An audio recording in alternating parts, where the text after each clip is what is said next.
Le message du jour avec le pasteur Fabien Larubarbe. L'élément indispensable dans le royaume de Dieu. Bienvenue. Je vous invite à tourner votre Bible avec moi dans le livre de Luc, le Luc chapitre 10 au verset 38. Nous allons lire. Comme Jésus était en chemin avec ses disciples, il entra dans un village et une femme nommée Marthe le reçut dans sa maison. Elle avait une sœur nommée Marie qui, s'étant assise aux pieds du Seigneur, écoutait sa parole. Marthe, occupée à divers soins domestiques, survint et dit : « Seigneur, cela ne te fait-il rien que ma sœur me laisse seule pour servir ? Dis-lui donc de m'aider. » Le Seigneur lui répondit : « Marthe, Marthe, tu t'inquiètes et tu t'agites pour beaucoup de choses. Une seule chose est nécessaire. Marie a choisi la bonne part qui ne lui sera point ôtée. » Amen. Nous voyons ici un récit où il y a deux femmes qui aiment Jésus et qui accueillent le Seigneur. Et là, Jésus est entré dans ce village et la Bible ici nous mentionne le nom de Marthe qui a reçu le Seigneur dans sa maison.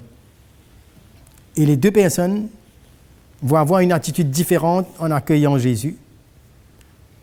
Et le titre de mon message, c'est « La chose nécessaire dans le royaume de Dieu ».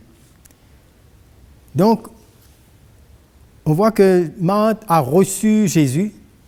C'était dans un temps où le Seigneur allait de lieu en lieu partager l'Évangile. Je crois que c'était pas aussi évident. Le Seigneur était reçu à certains endroits, il était aussi incompris, rejeté.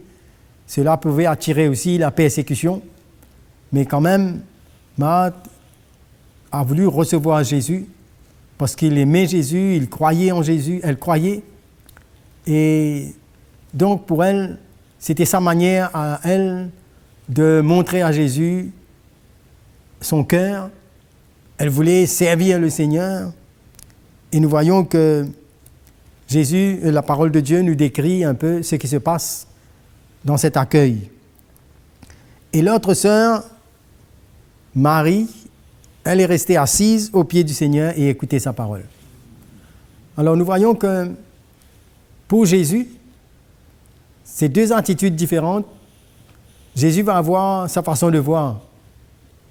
Et souvent, nous-mêmes, on peut se persuader qu'on aime Jésus, on fait tout ce qu'il faut pour le Seigneur, on sert le Seigneur, on fait le maximum d'après notre intelligence, souvent avec nos émotions.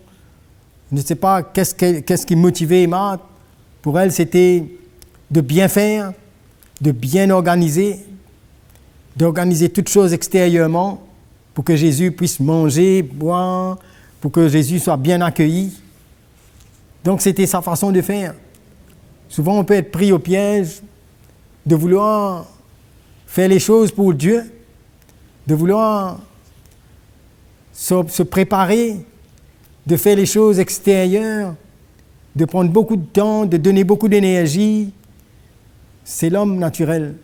On peut facilement se tromper en voulant faire les choses extérieures, mais alors qu'il y a une seule chose nécessaire que Dieu veut voir en nous. C'est que nous puissions être avec lui, l'écouter, suivre ses instructions, entendre sa voix et l'obéir. C'était très important, ce moment où Jésus est entré dans cette maison, parce que Jésus savait, peut-être qu'il voyait plus loin, il y a des choses que Dieu voulait préparer. Et nous voyons que Marthe était tellement occupée à divers soins domestiques, les choses naturelles, pour Jésus. Comment dans notre marche chrétienne, on peut aussi facilement être persuadé de faire des choses pour le Seigneur sans l'écouter. Essayer de nous organiser au mieux possible, avec toute notre force, sincèrement. On voit que Marthe était sincère dans ce qu'elle fait. Et tout ce qu'elle faisait, c'était des choses bonnes. Ce n'était pas mauvais ce qu'elle faisait. Comment on peut arriver à vouloir faire les choses bien, les bonnes choses, mais pas ce que Dieu veut. Les choses selon ce que nous, on veut. Et voilà que Jésus va avoir une approche différente quand Marthe va interpeller pour poser des questions et pour demander de l'aide. On voit que Marie, elle était assise au pied du Seigneur et elle écoutait sa parole. C'était l'essentiel, c'était la chose primordiale dans le but pourquoi Jésus est venu, pourquoi Jésus est entré, c'était un moment spécifique. Il faut savoir discerner le temps et la manière que Dieu nous donne. Nous vivons dans un temps où le Seigneur veut nous parler. Et on est tellement préoccupé, on peut tellement vouloir faire les choses à l'extérieur, alors que nous avons besoin d'avoir du temps pour écouter le Seigneur. On peut être bien agité, mouvementé par beaucoup d'activités et rester seulement au niveau émotionnel, au niveau de la chair, et ne pas ressentir ce que le Seigneur veut pour nous. Et dans ce récit, cela nous parle beaucoup. On voit que finalement, Marthe, elle s'était comme si justifiée. Elle a pris ça comme quelque chose, comme quoi c'était elle la meilleure. Elle était vraiment préoccupée pour bien faire les choses extérieurement. Hein? Et voilà que Jésus, elle n'avait que Marie pour l'écouter. C'est bien embêtant. Des fois, le Seigneur veut nous parler. Mais ce que nous faisons, nous pensons que c'est ça le plus important. Et nous pouvons être bien persuadés de notre propre justice, de penser qu'on est bien et de vouloir... ça ressemble un petit peu à la religion, à la tradition, de faire les choses extérieures pour paraître bien, pour que Jésus soit bien reçu, toutes les choses se passent bien dans le monde religieux, dans notre attitude traditionnelle, émotionnelle. On peut être bien préoccupé à ce que nous voulons faire pour Dieu et ne pas être prêt à entendre ce que Dieu veut et ce que Dieu a à nous dire. Et voilà que dans cette attitude, nous, naturellement, si on raisonne d'après notre logique, d'après notre compréhension, d'après nos émotions, on aurait dit « Ah, mais c'est très bien. Voilà que Marthe, voilà comment elle reçoit Jésus, voilà comment elle est bien occupée, voilà... » Donc, quand Jésus sera là, ça va être super, les choses ont été bien organisées et tout. Mais Marthe, malheureusement, est passée à côté de l'essentiel. Et Jésus ne va pas par 4 semaines pour dire exactement la chose. Parce que Jésus voit exactement le besoin de Marthe. Et il était là pour investir dans leur vie. Le Seigneur voit nos besoins. Des fois, nous sommes tellement distraits, tellement préoccupés à faire des bonnes choses, mais ne pas ressentir, d'écouter la voix de l'Esprit, ce que Dieu a à nous dire pour notre vie, concernant notre temps, concernant notre énergie, concernant notre argent, concernant tout ce qu'on veut faire, toutes ces choses, Dieu veut nous parler. Et là, Marthe, qui était occupée à divers soins domestiques, se revint et dit « Seigneur, cela ne te fait-il rien que ma sœur me laisse seule pour servir ?» Voilà une attitude où cette fois-ci, où Marthe va venir même demander à Jésus que Marie puisse le laisser et venir l'aider. Comment elle ne voyait pas? Ce qu'elle faisait était plus important pour elle que ce que Jésus avait à dire. Comment dans notre marche chrétienne, on peut arriver à être comme cela? Et même à vouloir interpeller Jésus. C'est quelle prière? On imagine que c'est une prière, comme quoi qu'un chrétien peut venir et prier au Seigneur, n'est-ce pas? En même temps, comme si elle était centrée sur elle-même, c'était elle comme si qui faisait tout, elle souffrait, elle donnait du temps, c'était elle comme si la victime, elle était passée complètement à côté. Et elle venait prier à Jésus maintenant pour faire sortir Marie de là où elle était. Comme quoi, dans son plan, elle a même dérangé le plan de Dieu.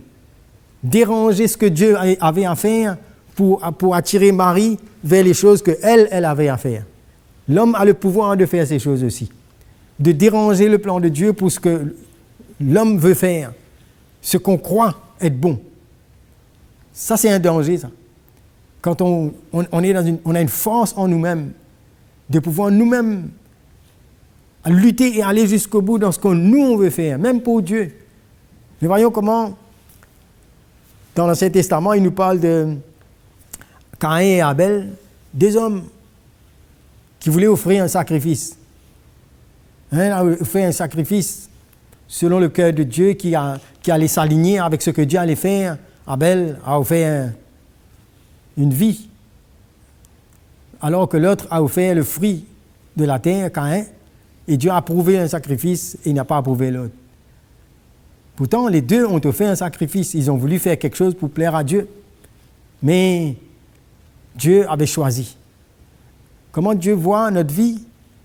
De quelle manière on s'identifie et on accepte que ce n'est pas ce que nous voulons donner à Dieu, mais qu'on puisse, dans notre approche, dans ce qu'on veut faire pour Dieu, le laisser prendre notre vie et l'écouter et laisser son plan s'établir dans notre vie.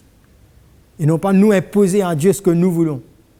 C'est ça la tradition, la religion, c'est ça les choses superficielles, la nature humaine qui veut toujours être juste, qui veut montrer à Dieu ce qu'il peut, ce qu'il est capable de faire, et de vouloir faire Dieu accepter cela.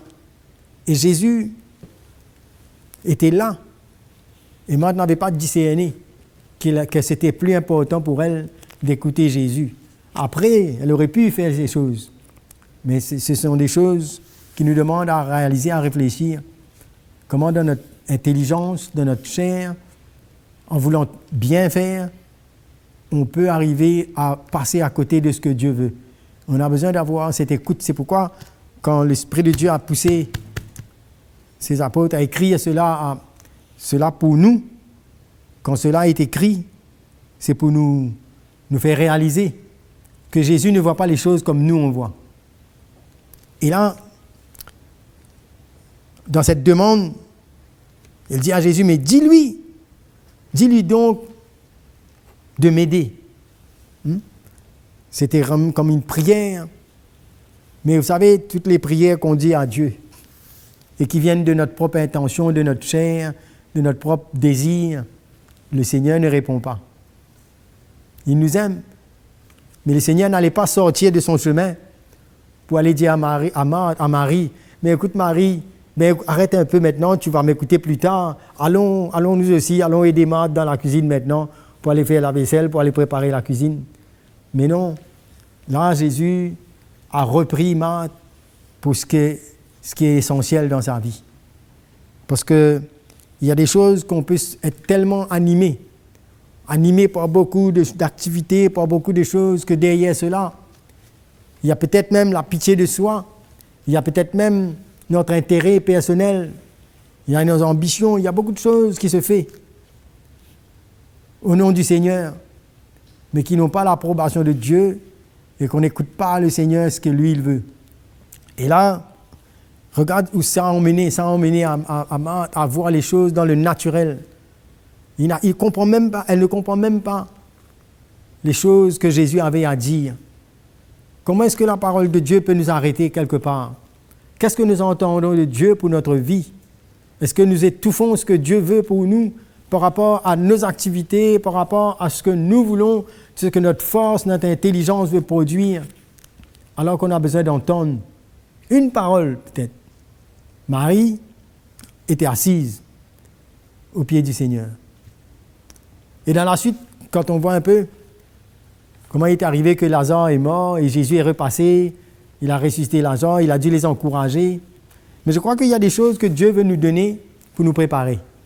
Il y a des choses que Dieu veut nous parler, nous avons besoin de savoir et donner l'importance à ce rendez-vous où Dieu veut nous mettre assis à ses pieds pour nous parler. Nous avons tellement de choses, tellement de préparations. Même si on veut prier, il y a tellement de choses qui se passent. On a tellement de choses qu'on pense, il y a beaucoup de choses qu'on a en tête.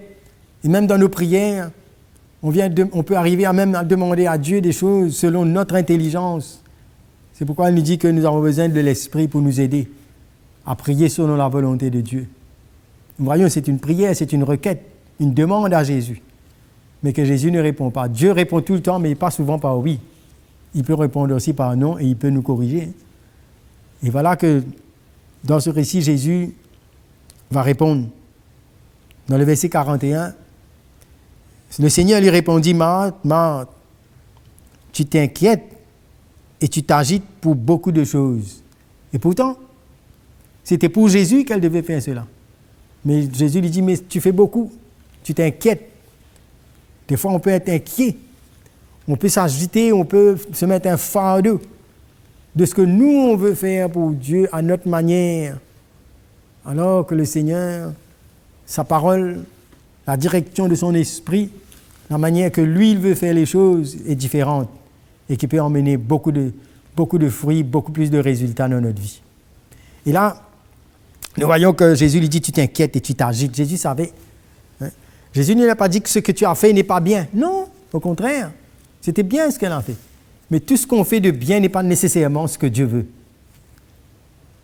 Alors, Jésus lui dit, mais tu t'agites pour beaucoup de choses. On peut être agité. On peut mettre la force, notre énergie dans beaucoup de choses, alors que le Seigneur veut gagner notre cœur et notre attention. Il veut déposer en nous sa parole. Il veut nous enrichir de son esprit. Il veut arriver à nous éclairer. Et je crois que c'est ça qui va engendrer la foi dans notre cœur, qui va nous donner la force pour faire face et pour répondre au plan de Dieu, pour pouvoir arriver à traverser nos épreuves, les tests, tout ce qui vient devant nous. C'est la parole de Dieu en nous, c'est l'investissement que nous avons besoin, c'est la révélation de ce que Dieu veut dans notre vie, pour nous. Et c'est de cela que Jésus est en train de parler, d'attirer l'attention de Marthe. Et il lui dit, une seule chose est nécessaire. Il y a des choses qui sont nécessaires pour nous. C'est de venir devant le Seigneur. C'est de le laisser parler à notre cœur. C'est de laisser qu'il puisse nous montrer notre état, qu'il puisse nous montrer ce qu'il veut pour nous, qu'il puisse nous emmener à l'adorer, à passer du temps avec lui, à être sensible à sa voix.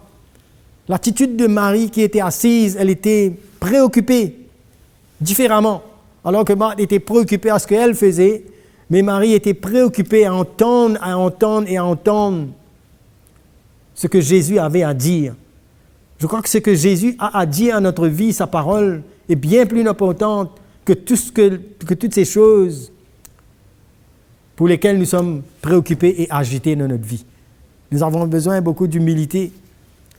Nous avons besoin que le Seigneur nous ouvre les yeux pour qu'on puisse accepter cela. Jésus nous dit, mais le ciel et la terre passeront, mais mes paroles ne passeront pas.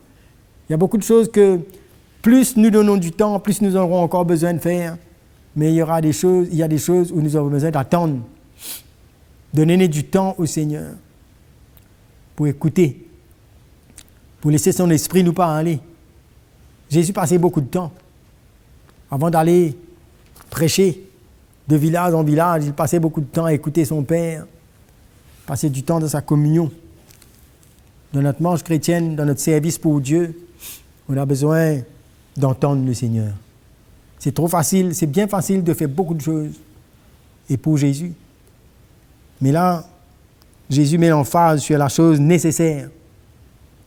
Ce qui était nécessaire pour Marthe et Marie, c'était de venir entendre ce que Jésus avait à leur dire. Quand nous voyons plus tard la résurrection de Lazare, tout cela a bouleversé un village. Il y a beaucoup de choses que le Seigneur veut nous donner, qui pourra être des instruments. Le Seigneur veut faire de nous des instruments pour sa gloire. Mais pour cela, il a besoin des hommes et des femmes qui savent s'attendre à lui, qui savent passer du temps, qui savent l'écouter, qui savent donner l'importance à sa parole. La Bible nous déclare que dans ces derniers temps, les gens auront la démangeaison d'entendre ce qu'ils veulent, des choses qui nous plaisent, de faire les choses à notre manière. Parce que l'homme a besoin d'avoir sa propre justice, a besoin de tout le temps avoir raison. Nous voyons l'attitude de Marthe. Elle voulait avoir raison, elle passait pour une victime. Et Jésus est venu pour trancher, pour lui dire clairement. Le Seigneur veut mettre de l'ordre et nous montrer qu'est-ce qui est nécessaire pour nous. Un jour, le Seigneur dit, mais à quoi sert-il à un homme de gagner le monde entier s'il perd son âme? Il s'agit de savoir qu'est-ce que Dieu a pour nous, hein, ce qu'on fait. Est-ce qu'on puisse réellement ressentir l'approbation de Dieu? Et là, le Seigneur lui dit, Marie a choisi la bonne part qui ne lui sera point ôtée. La satisfaction que Marie pouvait avoir en faisant ces choses, toute cette motivation ne servait à rien. Ce qui était important, c'est d'écouter, c'est de recevoir, c'est le dépôt, l'investissement que Dieu veut emmener dans la vie de ces femmes. L'investissement que Jésus veut avoir en nous. On peut voir beaucoup de besoins, on peut voir beaucoup de situations autour de nous, mais on a besoin de passer du temps avec le Seigneur, de l'écouter, afin de pouvoir agir selon lui, selon son plan et sa volonté. Ce qui était important. Et l'indifférence qu'on peut avoir quand Jésus parle, on peut être indifférent, on peut réellement être distrait par beaucoup d'autres choses. Et c'est ça le piège. C'est de faire les bonnes choses, mais pas de la bonne manière, pas au bon moment. Pas avec l'attitude et ce que Dieu veut. Jésus était assis, Jésus était là, et moi, je trouvais d'autres choses plus importantes. Combien de chrétiens, on trouve beaucoup de choses plus importantes. On ne veut même pas écouter. On ne veut même pas essayer de passer du temps avec le Seigneur, et c'est ça l'essentiel. Mais on croit que Dieu va approuver tout ce que nous voulons. Nos émotions, nos ambitions, ce que nous bâtissons par notre propre main, par notre propre vie, par notre propre désir et la manière de voir. Les disciples avaient besoin aussi d'apprendre cela. Ils avaient besoin d'apprendre à s'attendre au Seigneur, de rester à ses pieds, de l'écouter. Jésus passait beaucoup de temps à les instruire. Nous avons besoin, il y a ces moments d'investissement dans notre vie, où on ne peut pas mélanger ces choses, être distrait. On peut être distrait avec beaucoup de choses. La chair demande toujours, la chair veut toujours produire, faire des choses. Mais ce qui est essentiel pour nous, combien est-ce qu'on peut recevoir de Dieu? Combien est-ce qu'on peut être assise et attendre?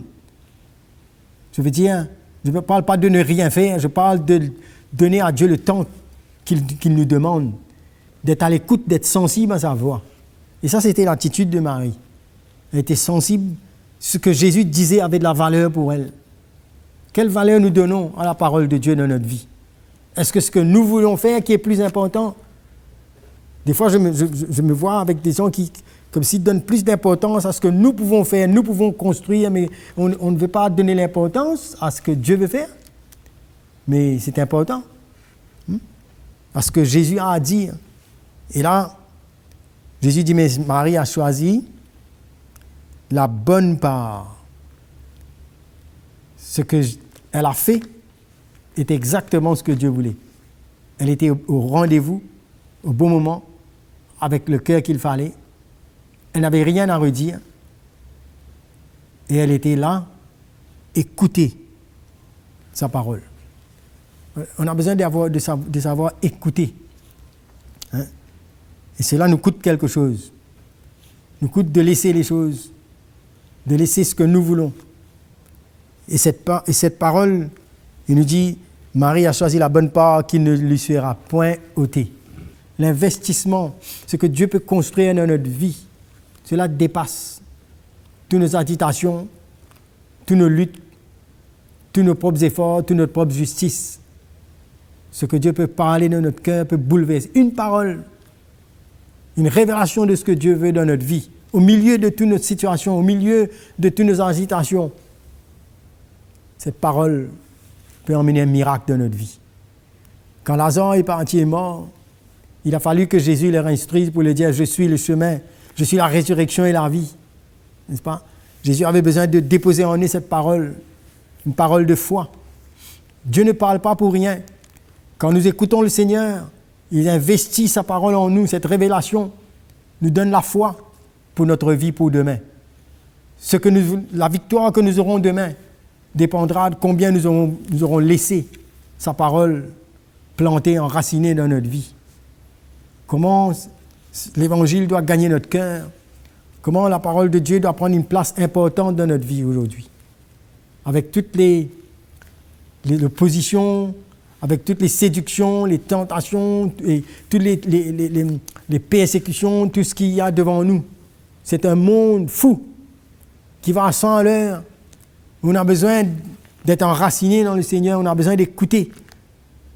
Il y a des épreuves, il y a des tests qui viennent devant nous. On a besoin d'être enraciné dans le Seigneur, on a besoin d'écouter le Seigneur. C'est un temps important. Et Marie avait choisi la bonne part. Il y a une seule chose qui est nécessaire, c'est d'écouter le Seigneur, c'est de laisser sa parole prendre la place importante, non pas simplement pour une connaissance, mais Jésus-Christ était en train d'investir des choses pour la vie de Marthe et de Marie. Dieu veut nous parler des choses pour notre vie, pour nous donner la force de pouvoir faire face à demain, et que nous puissions ne pas étouffer cela avec ce que nous voulons, mais que nous puissions être à l'écoute de ce que Jésus a à nous dire aujourd'hui, demain et après-demain. Le Seigneur, chaque jour, quelque chose à nous dire. Serons-nous à l'écoute ou serons-nous encore en train de venir avec ce que nous voulons? Que le Seigneur puisse nous aider et qu'on puisse être comme Marie, être assise au pied du Seigneur au bon moment et recevoir ce qu'il y a là pour nous, pour pouvoir faire face. Que le Seigneur nous encourage, que Dieu vous bénisse. Merci. Merci de nous avoir suivis. À bientôt.